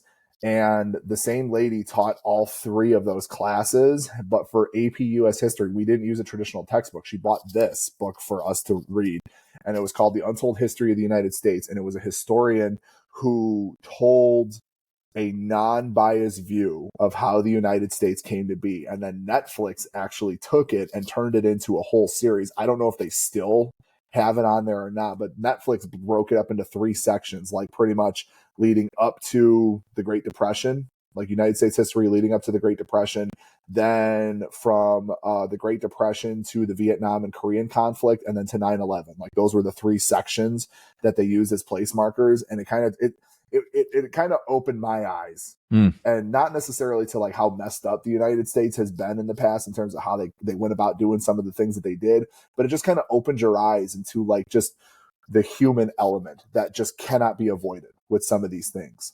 And so I really enjoy that book. My copy is all like teared to shit. That's why I can't even tell you who wrote it, because like the cover's all ripped up and missing and stuff. But it's one of like my favorite books that I've ever read. And anytime people try to pontificate about how things used to be, it's really fun for me to sit there and be like, actually, that's not how it used to be at all. Like, you actually have no idea what you're talking about. Like, this is literally what our country used to be. I love dropping knowledge on people in terms of how our presidential election process used to go. Like, I don't know if you know this, dude, but like the primaries were how we, like what they did during the primaries originally too, for the Republican and the Democratic nominations, is the person who received the most votes during the primary was the presidential nominee. The person who received the second amount of votes was the vice presidential nominee. The president didn't get to pick their running mate. Mm. And the reason that changed was when Roosevelt went into his last term as president. They were worried about him dying in office, which he did. So the Democratic Party fixed the voting, so their guy was in the vice presidential slot, so they didn't have to worry about, because the vice presidential candidate that ran with him the previous 2 or 3 terms had a lot more socialist tendencies in terms of policy, and they didn't want that in the Oval Office if something happened to Roosevelt. So they rigged the primary, so their guy got in the vice presidential spot. No kidding. I would, that teacher because you're all about making an impact, that teacher that obviously Yeah, made an impact with you, yeah. man, I'd give her a call or send her a card and say, hey, you know what? I Thank you. I know where she lives, and I used to like would just drop a letter in the mail, That's awesome. or in her mailbox every once in a while, because like she was honestly one of the coolest teachers ever. She was very much a forward thinker. Like the first day of class, she like literally said, she goes, "You have all been lied to," Okay. and we're just like, "What?" She's like, "Even I'm gonna lie to you." Like, she goes, "You've just got to figure stuff out for your own." And like that book was kind of like the start of like, not necessarily like questioning everything, but just kind of opened your mind to the fact that like there are other possibilities versus like what you've been kind of like pushed towards. Gotcha. Favorite superhero? Superhero, either in the DC universe, Black Adam; in the Marvel universe, Venom. It could be any universe. I like Yeah. Hannibal Lecter for villains. Do Nice. you have a villain, or you like to both the same? They're both the same. Yeah. They're both like I love the anti-hero. Like I also love Punisher, Right. but Oh yeah. Yeah. Venom and Black Adam were my two favorites. Though, like as a kid, the Venom comics, like I could relate to Eddie Brock's character. That was kind of like my escape, was just reading a bunch of Eddie Brock and Venom comics. Favorite lift? Favorite lift, depending on the day, but usually it's either going to be a push press or a deadlift. Favorite way to train? Conjugate. Yeah, big fan. Now, if I got someone that's new, I don't need them to do Yeah. conjugate. They could do 5-3-1 and be just fine. And Yeah. someone who's never lifted, they could do 5x5 for 3 years and be great. Oh, 100%. Favorite quote? Favorite quote. It's not necessarily a quote, but it's a poem. The Old Man in the Arena. Yeah, man in the ring. One of the, love that. Like I don't remember when I first heard it, but like, you know, when you hear something, you're just like, oh shit. Yep. Like that was it for me. Like it was just, you know, pretty much just talking about like, don't listen to the people that are like sitting out in the crowd because they're not able to be in the spot of the man in the arena who is being, you know, jeered and broken down and talked about and stuff like that. Yep. Where can we find you? My personal social media stuff on Instagram and TikTok is just Strength Coach Sroka. Okay. Facebook's just my name. And then my business stuff is all on Facebook and Instagram as The Strength Agenda, as well as the website, thestrengthagenda.com. We do all sorts of stuff there. You don't necessarily have to get coaching. We got training templates. We've got training manuals, all sorts of different stuff there. The social media page, I try to post as much helpful content as possible on the business page. Just because I feel like a lot of people like to just post highlight reels of lifts and things along those lines, but I actually want people to learn. I tell my athletes that too. Like, I don't want you just to blindly do what I tell you to do. Like I want to hold you accountable, but I also want you to be able to eventually try to do some of this stuff on your own and just use me as a guiding force, like throughout that entire process. What's your next competitive event? I have the Pulaski Highland Games this weekend. Then the 6th, I have the first grid match of the season for the United Grid League. And then in August, I will be in La Crosse for another Highland Games. And then I have a grid match the weekend after that as well. Awesome. Tom, thank you for the gift. Thank you for the gift of your time and knowledge today. And thank you for the impact. Truly enjoy catching up with you again. It's been too long. Dude. And absolutely, man, thanks so much. No problem. I'm going to have to come by and lift some of those stones for you. That'd be great. For those that are still that made it through the whole show and you're trying to figure out how can you get a hold of us for any questions, info@athlete-builder.com. Send us your questions. We want to answer them and keep helping you guys out. So until our next show, Tom, appreciate it. Have a good one. Bud. Appreciate you. See you.